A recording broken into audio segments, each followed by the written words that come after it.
So, after a lot of to and froing, a lot of procrastination, we are finally doing this. We are recording a video that's going to go up on YouTube. So, a little bit of context. Number one, I promised my coach that I would do it. And I mean, I've been committing to this for maybe like a month or two. We had a conversation about it. She's going to laugh when she sees this. We had a conversation about it, and I love that she was really direct. And I do not want to, keep letting myself down, right? So we're just committing to doing this, and I'm literally just taking Zoom up and just hitting record, and that will convert into a file, and then I'll upload that. Secondly, since that conversation with my coach, I've been reflecting a lot, and even that's what came up in the conversation that we had, because before that session, I had actually been reflecting on this exact thing, which is, if I had been consistent, maybe my life would look completely different. Now, I believe that our steps have been pre-planned and predestined for us. But I also know that sometimes God, the universe, whatever you believe in, puts those steps in front of us, but ultimately we have the gift of choice, right? Or whether we choose to follow those steps or take on those steps and go down that pathway. So for me, that was something that happened way back when, in 2007. I remember even before that, a friend had sent me a video on YouTube. And I remember thinking, what is this? And not thinking too much about it. And sometimes I just want to slap myself because I'm like, if only I had the knowledge of where that could lead in the future. But, the way that God made me is, I see these things, I'm really ahead of the curve. And then I start and then I don't follow through. So that's exactly what happened in 2007, which is why we are doing this now in 2023. Okay.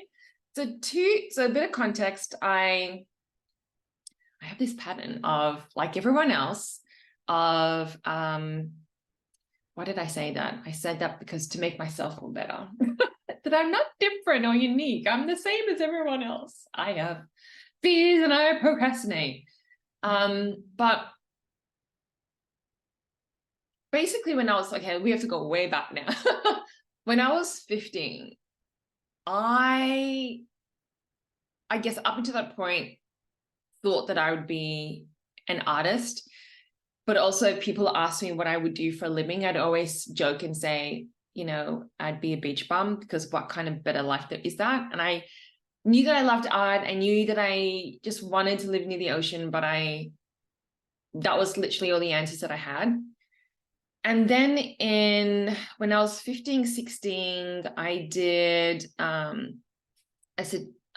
we called it VET VCE back then. I don't know if they still call it that now. But basically, we do a year 11, year 12 subject starting in year 10. And that not only knocks off a unit, so in year 12, you have a unit less, one less thing to worry about, but you also get a TAFE qualification. So we only had two options. We had sport and we had a certificate to in business. And I was like, hell no. I was in a girls' school too. I was like, the people, no one was interested in sport. And I'm like, I cannot imagine something more distressing and more frustrating than being on a field with these people. And I'm the only one doing all the running around, because they're just sitting there being like, whatever, we don't want to run around. We'll get too hot and sweaty, blah, blah, blah, blah. So I did business. And it was instantly a language that I immediately understood. I was literally barely passing all my subjects, but that was also because I told myself this story that I was stupid and that I wasn't smart, and that I couldn't understand everything. And that really started in grade prep,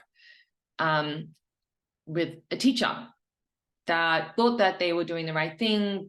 And as a result of that, I had this narrative in my head, which was, I'm stupid. I don't know anything. I'm not smart. I can't learn like everyone else. And so I barely passed my subjects. And I also was like, I was such a smart ass. I was like, why would you do all this work to get like an A when you can just do the minimum and pass? Because that's literally all I need in life, is just to pass and get through school. And that was actually smart, right? That was more like street smart. So I had these two narratives, but the one that I wasn't smart was the dominant one. And the only two subjects that I excelled in, like just, I didn't have to try, I just got A's and A pluses, was music and art. And when I did business, like I excelled, and I was really surprised by that. But I also fell in love with business. Like, it's so interesting. Like, I was really super creative, but then I also just really fell in love with business. So people think that I'm like, right brain. So I'm like super, creative, but I'm actually both. I'm strong in my left brain and strong in my right brain. So I had this dream of like, I want to be this really successful business person and have like a global $1 million business. And then stuff happened in university. I made bad decisions because I wanted to do the same course as my best friend, who then last minute went from international trade to law. And then here I was stuck doing international trade. I enjoyed it so much that I then did a Bachelor of Business, but I majored in supply chain. And then I like forgot about this dream that I had of running my own business. At that time, by the time I graduated, it was like 2005. So, I mean, that's a whole story of like me beating the system and like graduating early. So in 3.5 years, I had a degree and I had an advanced diploma, when a degree alone takes 4 years. And I did it in 3.5. And I had an advanced diploma, where there's a hole in the system. You just got to know where the hole is and just go through that hole. And yeah, anyway, I just got really sidetracked by this new dream of becoming like a supply chain analyst, which now looking back, just like so ludicrous. And so that was 2005. And then I started working in the industry. So I was working in an import-export business. And the recession, signs of the recession started happening. So I was subscribed to Smart Company. They had just, I think they had just started publication back then. And all I kept getting was email blasts of like, this company closed and that company closed. And that put a lot of fear in me. Also because I had learned about business and knew that all the things that could go wrong. So sometimes knowing and learning about business is not always a helpful thing. So after working to the business, that dream of starting my own business came back, and it took some years. It took 2 years for me to actually commit. So in 2007, I committed to starting my own business. And part of that meant going to the Magic Trade Show in Las Vegas. So what I did is I took a camera and because I wanted to record this journey. And there was definitely some ego there and some really massive high hopes, because I wanted to film this journey of starting this global, successful, multi-million-dollar business right from the early days. And I also felt like one day my life would be like a documentary. So those little cameras that we had, they were like digital cameras or something back then. And they were small, and you took videos, you could take very short, like video clips. And so I turned it around and I started just talking to it like I am now. Now imagine if I had the smarts and the knowledge to put that on YouTube and do that consistently, but I didn't. Did it a couple of times and then didn't follow through. Started that business, life happened, I got distracted. I still have the stock from that business. My beautiful sister offered to keep that stock in her spare room. And I've had it since 2007. I guess now it's vintage, okay? And one of the brands, Peli Peli, that I bought from the US, I think they've stopped operating, and I think they started like back in the 1970s. Like they're like one of the original like OG like hip hop streetwear brands. And so I don't know, maybe that was a good thing. Like maybe I can get like a lot of money for it because like now it's vintage and it's like really hard to find. So because they don't make those clothes anymore, I don't know. But anyway, that's like on my task list, on my very long life admin task list of like selling that clothes because I paid a lot of money for it and I need to recoup that money. And also I can't keep it in my sister's spare room for like years and years and years. Like I have done, kept it in my house. So I often think about like, what would my life have been like if I had had the knowledge to put it up on YouTube and also just being consistent? Because I know that a lot of the people that were posting, you know, around 2007, 2008, I don't know when YouTube started,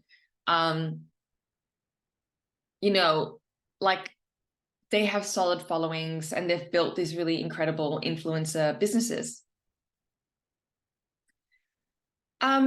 And then in 2016, that overwhelming desire came back, not to start a business, but this idea of like recording myself and then putting myself out there. And the way that God speaks to me is like putting these little pebbles in front of me doesn't grab my attention. I have to go into like complete overwhelm. And it's almost like, it feels like I'm experiencing like a mental breakdown, if that makes sense. Like I feel really, really emotional and I can't, in that moment, I can't exactly pinpoint what it is driving it, but I know there's something around this sort of thing. And so in 2016, I had this overwhelming desire to start recording videos and uploading them on YouTube. And that was back in 2016. And it's now 2023. And back in 2016, I was thinking, what the hell? I am like too old for YouTube.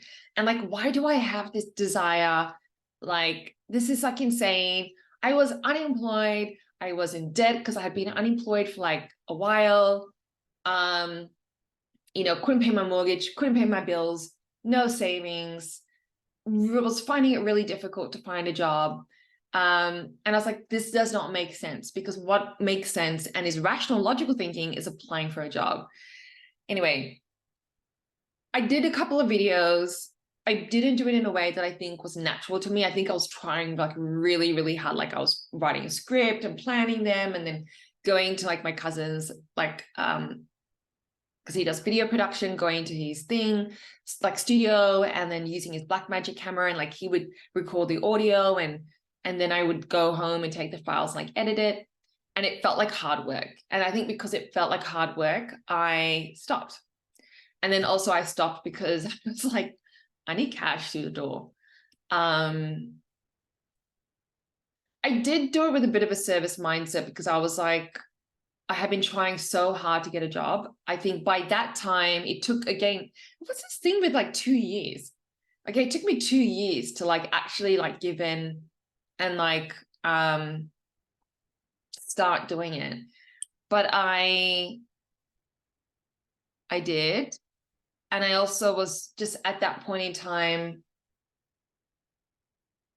had been looking for a job for about 3 years, and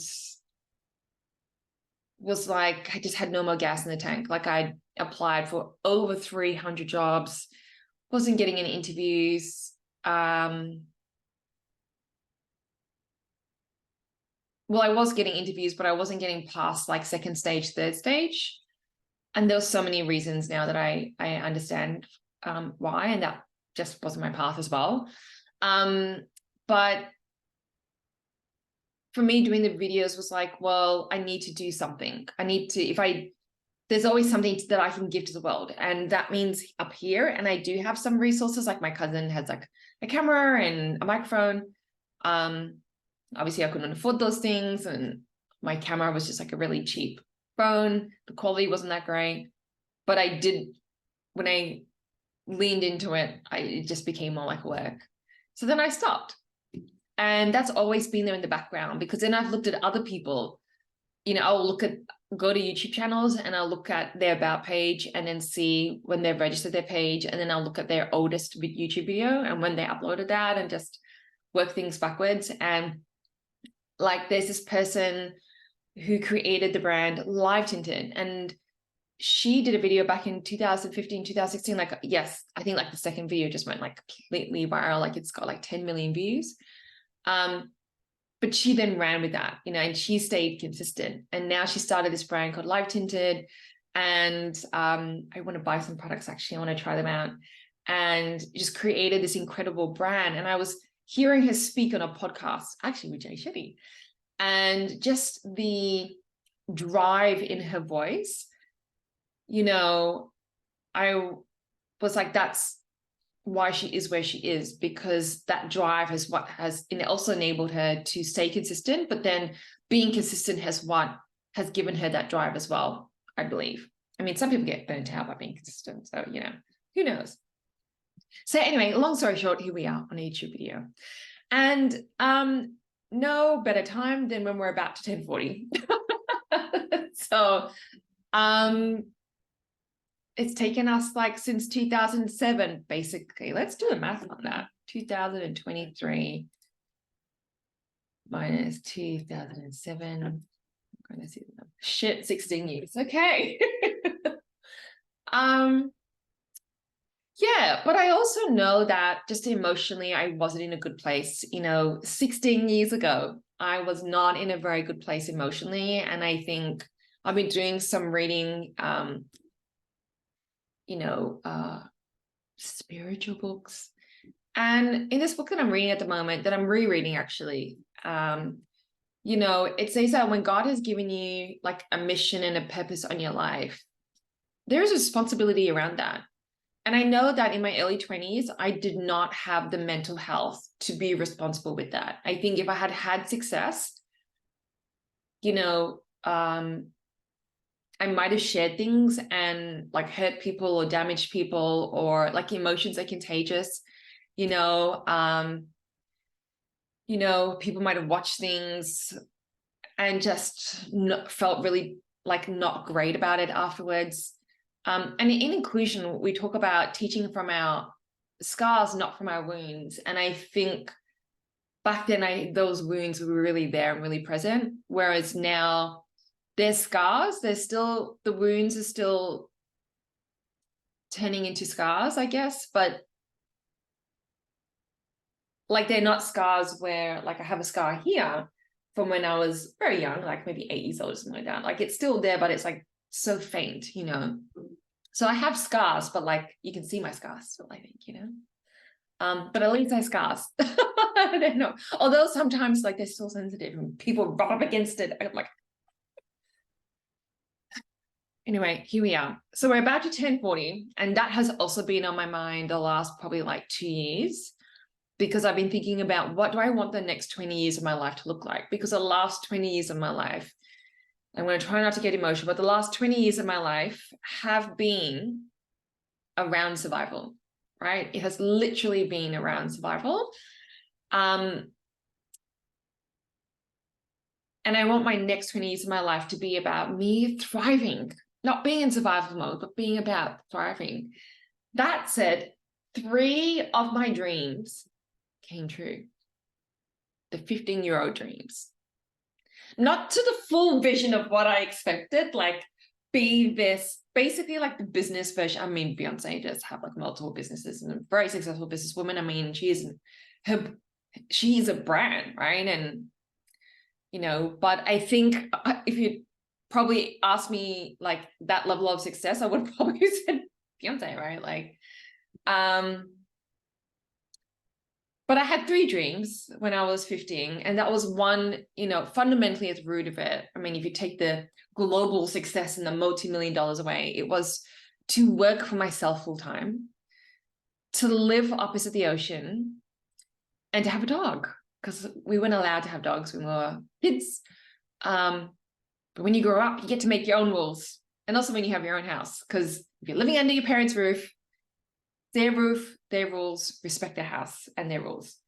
Anyway, we have a dog. And now my coach can see my dog, because we always do like audio. We don't do video. Now she can see my doggy.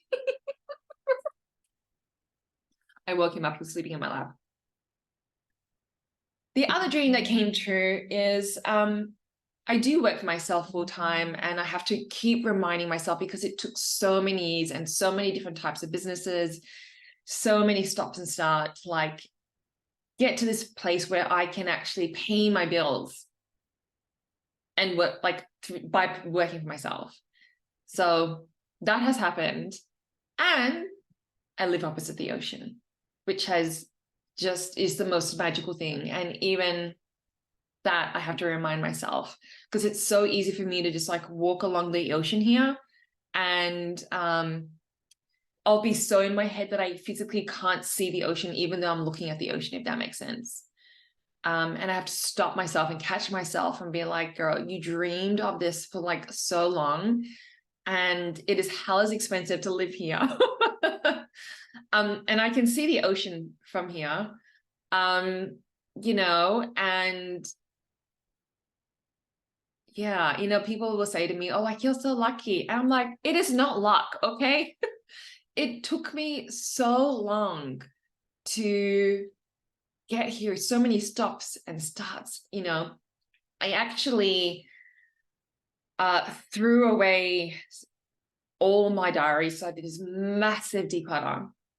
And, you know, I'm like an aspiring, I'm like aspiring many things. I'm an aspiring vegan and minimalist, meaning that I'm not really those things, but I try really hard to. Like my hashtag goals are to have all my personal belongings to just come down to like 2 suitcases. That's it. So I did this massive declutter last year in September. I think it took me about a couple of months, like September, October, November, December. So I have these journals that it's kind of like a mix of, I'm looking at the one that I have right now, a mix of like just notes or like diary entries and to-do lists and planning and research and things like that. And the one thing, you know, I threw away at it because like, one, it's like, I'm letting go of that past, that part of me. Like, I'm not going to take the last 20 years into my next 20 years. I'm not doing that. And I'm not going to do that anymore. I'm not going to take my past into my future. I'm going to create my future, right? We are done with the past. So I wanted to get rid of it. But then before I got rid of it, I flicked through it. So I flicked through all of them since 2007. And, or maybe earlier than that, 2005. I don't know, a long time. And the one thing pattern that I kept seeing is that I would fall down and I get back up again. I'd fall down, I get back up again. I'd fall down in all areas: relationships, romantic, non-romantic, work, trying to start my own business, my emotional and mental health in particular. You know, I just kept falling, getting up again, falling, getting up again, falling, getting up again. And I was just really proud of myself, but also really inspired by myself that, you know, I kept falling down and I kept getting up, and it really spoke to this fighter spirit that I have, you know, like the tiger is my totem, and for many reasons. It's in my logo, in my hair, there's a tiger print. And I mean, I picked it for other reasons, but then I realized that a tiger stands for freedom. And I was just like, that's why we have that fighter spirit, because I'm fighting for my freedom, that internal liberation from trauma, you know, and systemic inequalities and inequities, and just the world saying, you can't do this and you can't achieve this and this can't happen. And like, even had this friend like tell me once many years ago, I was going to quit my job. And she's like, you can't quit your job. And I was like, why? And she's like, because you have a mortgage. I'm like, yeah, watch me. And I did. And I was like, unemployed and completely broke for 3.5 years. But we have changed all of that. because of that spider spirit, you know, I fell down and then I just kept trying and trying and trying and trying and trying and trying. So I was, at those 3.5 years, I was trying with businesses to try and get some money in, and I was trying with, you know, finding jobs and job applications and stuff like that. So this is where I'm at the moment. We are now here on YouTube, back again. But I think, you know, like my coach reminded me, like how many chapters do we have available in our life? And it's like, I don't know. I don't know if I have, like, in terms, if I think about chapters being 20 years, like quantitative, then I don't know if I have another chapter or 2 chapters or 3 or half a chapter. Like, I don't know that right now. And so I just need to give it a go and like see what happens. But I think, yeah, for me, like, I feel like as much as I've let go of the past, I feel like it's coming back full circle. So this desire to record my journey in life and to share that with the world. Back in 2007, when I went to the Magic Trade Show and I turned the camera and I pointed it at me and I was talking at it, you know, because I wanted to share this journey with the world. Like that came back in 2016. We're not going to learn this lesson twice, okay? So we're doing it again. So it has come back again, and it's always been there, like particularly since 2016, because I was like this emotional wreck. But like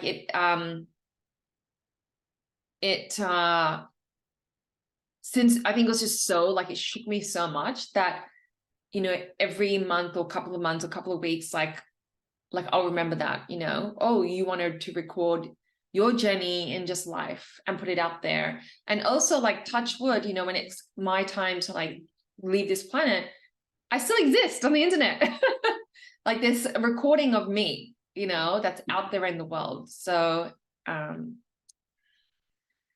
yeah, so we're not going to learn that lesson twice. Because I just know, like, as Oprah say, the voice gets louder and louder. And like 2016, like, you know, it felt like a complete mental breakdown. So we're not going to go through it again. So we're going to pay attention and we're going to just do this. Whatever God has planned in store for the purposes of doing this, I guess, will come to fruition in its own time, and in God's timing, not my timing. And the other dream that's coming back full circle is also back in 2007, like when I started my online clothing store in streetwear clothing. So that has in particular been on my mind because the last 2-3 years I have really, like, obviously did a huge declutters of my wardrobe. Then went on this journey with a stylist, shout out to Amelia Morris, on finding like my style. And on our shopping trips, like, it was just so difficult to find what was my style. So difficult. And I just couldn't find the clothing that I was looking for. I feel like in the US there is that, but we don't really have that here in Australia. So, which is, you know, streetwear, but like, anyway, I don't want to share it just in case. So yes, but that is coming back full circle. And I think that's also because I do work with a lot of fashion retail brands, and I just love being in their offices. Like, I just love seeing mood boards, fabric swatches, samples, like racks and racks of samples coming in. Like, I just love physically being in their offices and just being surrounded by that. And then through the work of inclusion, I think now stepping into that journey will be a lot more conscious about how am I creating an inclusive brand. So yeah, it's really interesting that as much as I am letting go of the past, it's like, I guess it's letting go of like trauma and who I thought I should be. Whereas who I was actually like way back before all of that trauma happened, you know, was right between 2005 and 2007, like this gap. Well, actually beyond that, like, you know, when I was 15 years old, right through to 2007, like before the stuff. So why we're laughing? Because as Brené Brown would say, that's my shame shield. So yeah, so I guess what I'm taking into my 40s, what I'm choosing to take into my 40s is these two things of recording my journey of my life and sharing that with the world, and then starting a product-based business. Don't have any ideas and clues on what those two things really look like. All I know is that if I turn 60 and I look back at my 40-year-old self and be like, what the hell did you do in the last 20 years? You said you were going to do this and you didn't do it. I would feel so much regret, so much regret. And that's the thing that I think is my compelling reason why, as Tony Robbins says, I don't know what he says, but I should know what he says. Bloody read his book and did his program. Yeah, I just want the next 20 years of my life to be really different. I want it to be about me. I feel kind of selfish saying that. I want it to be about me, but I do. I want it to be about, it took me,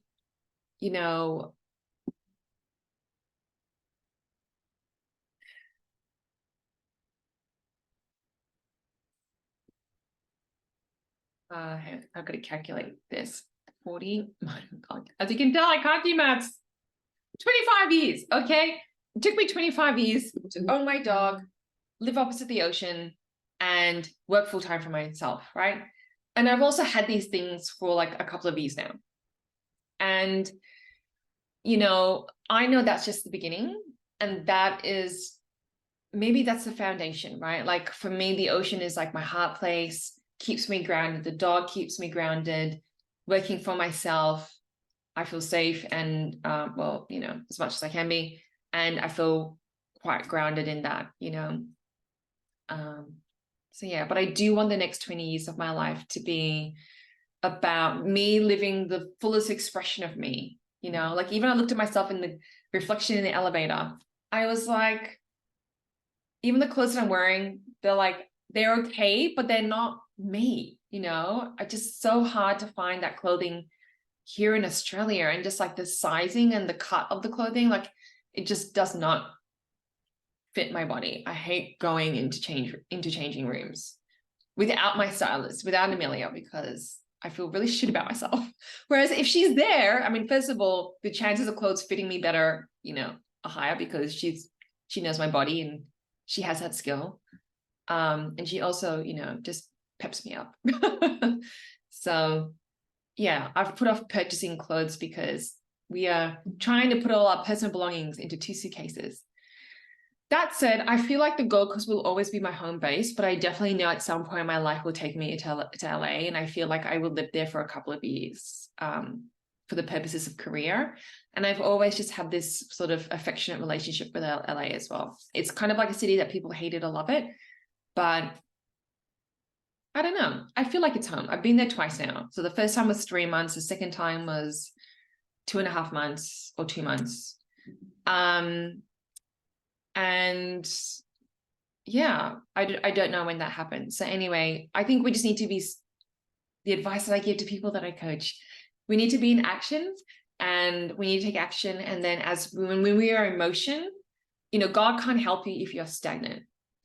And God wants us to help ourselves first and take the first couple of steps.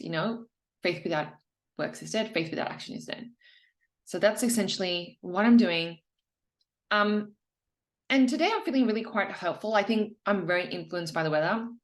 So today in the Gold Coast, it is like the sun is out, but it's not a full sunny day. It's a very moody sort of day. It's I can't describe it. It's like, it is warm if you stay in the sun. If you stay in the shade, you probably need like a light cardigan or like top, like a full sleeve top. I can't describe it. Like, it's a bit overcast, but it's sunny. It's just a beautiful day, and it's just giving me total vibes. I'm just really, really thinking about, this next chapter in my life, because we're turning 40 in a couple of days. So my 21st birthday, I celebrated, do not really remember like much of the night. My 30th birthday, I celebrated, don't remember much of the night. This one I will, because also we don't drink alcohol anymore. So that's a benefit. But yeah, it's been really, really intentional about like, how do I want to celebrate my birthday? And yeah, I'm not going to do a big party. I also feel like paying people to celebrate your birthday just feels weird. Like, you should be paying me on my birthday. So we're going to do that. But I think like what I really want to do for my 40th, which I only realized like a couple of weeks ago, is actually go back to Sri Lanka with my dad, and to see where, like, I've been there before, like where he was born. I think he was born there and like grew up, like that specific area. But I want to see it through his eyes and hear the stories through him. That's what I want. I haven't asked him yet, but you know, he's got to say yes because it's me. So that's what I'm thinking. I feel like I really want the next 40 years of my life to be, and all my friends that are like 50s and 60s tell me that life gets better after 40. So yeah, that's what I really want for myself. I want the next 20 years. I want to look back when I'm 60 and be like, I played full out because of gain of that fighter spirit, you know, like no more surviving, thriving. Like, I spent the last 20 years of my life just thriving and living my purpose and being the best person that I can be in the world, to myself and to other people. And yeah, because I was never that person that had this dream of like, I want to get married and have kids, you know. I was like, I want to have a global business, a multi-million-dollar global business. Like, that was my dream. Yeah, I mean, I don't know if that is my purpose, but I do know that whatever I do, I just want to genuinely love what I do and do that full time and feel financially free as well. That, hey, which is also when I want my life to go into suitcases, like my whole life to go into suitcases. Because if I want to be like, hey, let's go live in Finland for 3 months, which is something that I want to do, that I can just pack my stuff up and put my apartment on Airbnb and go to Finland for 3 months, you know? Yeah, I just want to really experience life and really feel life, because I feel like the last 20 years have just been about surviving, and that has meant that I've had to be, as a result of that, I've just experienced a lot of like numbness from emotions. So like, yes, I can appear excited and sad. I guess the only emotion that I feel is like depression, anxiety, sadness. And anything kind of like above that, like I don't really like feel it like everyone else. It's more of like a subtle hum, but that's because of so many reasons, which I won't share. So yeah, so here's to me turning 40. I hate that number. I don't know. I just feel really weird about it. I feel really weird. I think it's because I also never thought that I would live to be 40. Yeah, and that's a sad thing to say, but it's true.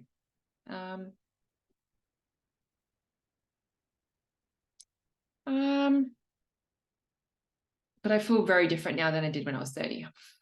When I was 30, oh my God, I was not emotionally well at all. Girl, it has taken us a minute, okay? But now we have a dog, a house opposite the ocean. Well, not a house, an apartment. My version of a tiny house. Because it's a tiny 1-bedroom apartment, but we live opposite the ocean, and we work for ourselves. And it's something that, yeah, I have to keep reminding myself to be grateful for. Be grateful. Okay, end of this vlog. I'll let you know what 40 feels like on the other side, okay? I'll let you know. Goodbye and see you later.